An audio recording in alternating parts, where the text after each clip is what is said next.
আসসালামু আলাইকুম গাইস, আজকে আপনারা আমি দেখাইমু রিঙ্গর সাহায্যে গরুর গোবর দি বা বৈশের গোবর দিয়া জৈব সার উৎপাদন করবা। আমরা করি সোসাইটি থেকে 3টা রিং পাইছি।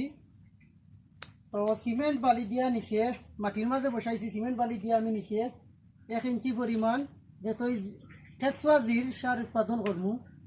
দেশ জিরোর অনেক মানগুলা অনেক বেশি, তো সে 1500 থেকে 2000 টাকা কেজি প্রতি জিরে। তো তারা জিরে মারে দিব। তো দেখো আপনারা আমি ড্রেনটা কীভাবে তৈরি করতাম। তো আপনারা যদি ইচ্ছুক হয় যারা এরকম কেঁচুয়া সার উৎপাদন করবা, আপনারা আমার লগে যোগাযোগ করবা। তো পাতাকুড়ি সোসাইটি থেকে তারা মনে করেন আমরা কৃষক যারা আছি তারা কিছু হেল্প করে আমরারে যে তুই অন্যগুলা সার থেকে বিরত থাকতাম পারি। মাটির ক্ষতির কারণ হইয়া খারায়। তো জৈব শক্তি যদি আমরা উৎপাদন করি তাইলে আমরা ফলন বৃদ্ধি পায়, শাকসবজি ফলানি লাগিয়া অনেক অনেক ভালো উপকার হয়।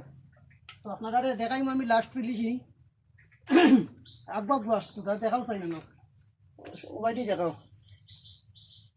তো লাস্ট ফিনিশিং আমি আপনারা দেখাইমু।